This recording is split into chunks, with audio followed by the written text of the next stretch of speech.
ودائما مع تلاميذ 3e AC, notre évaluation se poursuit. La vidéo précédente, شفنا la première partie qui porte sur la compréhension de l'écrit. Ce nouvel épisode, nous nous concentrerons sur la deuxième partie de l'évaluation qui porte sur la langue et la communication.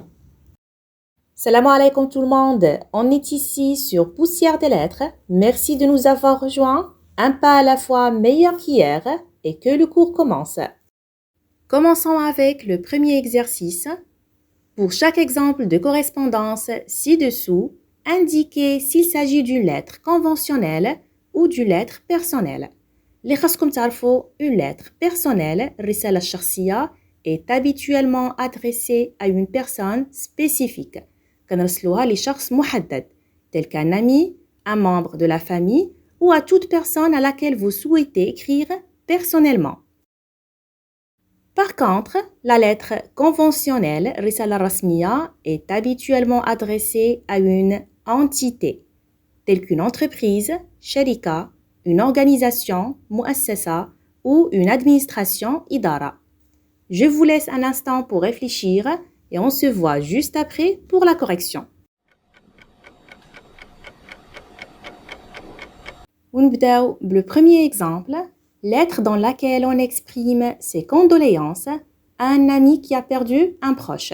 رسالة كنقدموا فيها التعازي لصديق فقد أحد الأقرباء. C'est une lettre personnelle. Deuxième exemple, lettre adressée à une entreprise pour demander des informations sur leurs produits. Donc, il y a رسالة موجهة لشركة, une entité. C'est une lettre conventionnelle. Le troisième exemple, lettre envoyée à un employeur pour postuler à un emploi. هي رسالة طلب للحصول على وظيفة. C'est une lettre conventionnelle.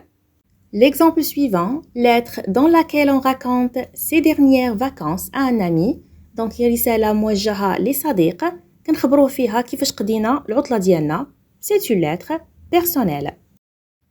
Et le dernier exemple, lettre adressée au maire de Casablanca, رسالة موجهة لعمدة الدار البيضاء. Bien sûr, c'est une lettre conventionnelle.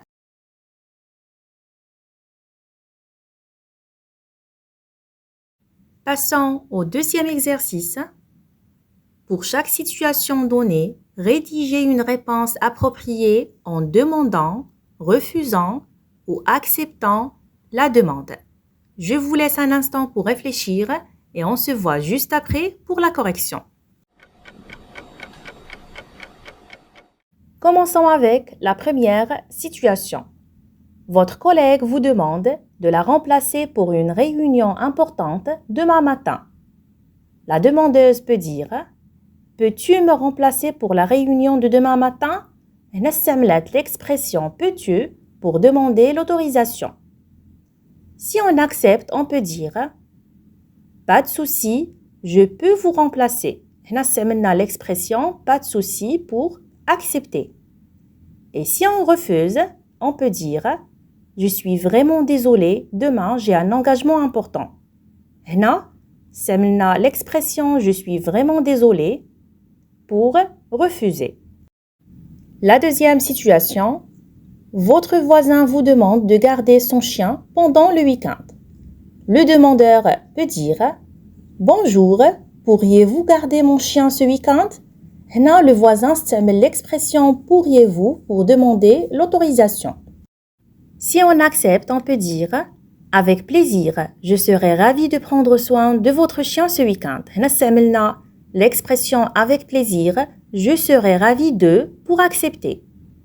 Et si on refuse, on peut dire « Malheureusement, je ne peux pas prendre en charge la garde de votre chien ce week-end. » هنا استعملنا l'expression « malheureusement, je ne peux pas » pour refuser.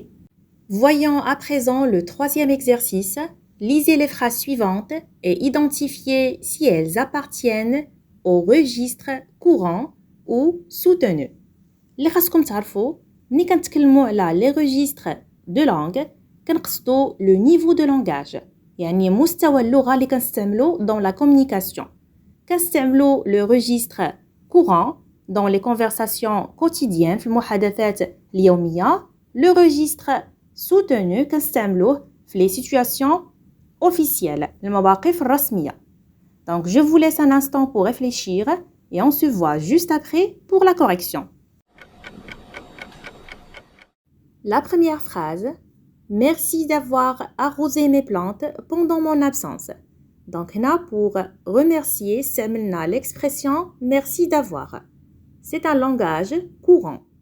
La deuxième phrase, merci du fond du cœur pour le repas, c'est vraiment gentil de ta part. Là, pour remercier, c'est deux expressions, merci du fond du cœur et c'est vraiment gentil de ta part. C'est un niveau courant. La phrase suivante, je suis tellement reconnaissant pour votre soutien en maths, ça a vraiment fait une différence pour moi. Pour remercier, c'est l'expression je suis tellement reconnaissant pour. C'est un niveau soutenu. La dernière phrase, j'aimerais vous exprimer mes plus sincères remerciements pour votre aide précieuse sur ce projet. C'était incroyablement important pour moi.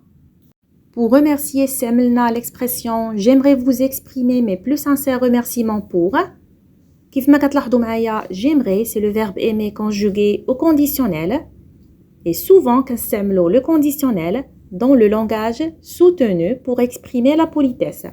Donc, c'est un registre soutenu. Et terminons avec le dernier exercice de cette évaluation. Pour chaque situation donnée, répondez de manière appropriée en invitant, acceptant ou refusant une invitation. Je vous laisse un instant pour réfléchir et on se voit juste après pour la correction. Commençons avec la première situation. Votre camarade de classe vous invite à participer à un projet de classe pour la semaine prochaine. Pour vous inviter, il peut dire « Veux-tu rejoindre notre groupe pour le projet de la semaine prochaine ?» نستعمل l'expression « veux-tu » pour vous inviter. Si tu acceptes, tu peux dire « Oui, je serai ravi de participer au projet avec vous. » هنا استعملنا l'expression je serai ravi de pour accepter.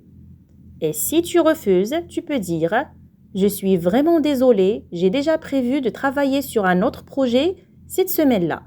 هنا استعملنا l'expression je suis vraiment désolé pour refuser. Et terminons avec la dernière situation. Votre voisin vous invite à un barbecue dans son jardin ce dimanche. Pour vous inviter, il peut dire « Salut, on organise un barbecue dans le jardin ce dimanche. Tu veux te joindre à nous ?» Donc, là, le voisin استعمل l'expression « Tu veux te joindre à » pour vous inviter. Si tu acceptes, tu peux dire « Bonne idée ». Bonne idée est une expression اللي كنستعملوها pour accepter une invitation. يمكن لنا نستعملوا d'autres expressions. D'accord, oui, je veux bien. Avec plaisir, pourquoi pas, super, génial. Et si tu refuses, tu peux dire « Merci beaucoup pour l'invitation, mais j'ai déjà des plans pour ce dimanche. » هنا استعملنا l'expression « Merci beaucoup pour l'invitation, mais » pour refuser. Notre vidéo s'achève ici. Abonnez-vous, likez et partagez. Et on se dit à très bientôt pour une nouvelle vidéo.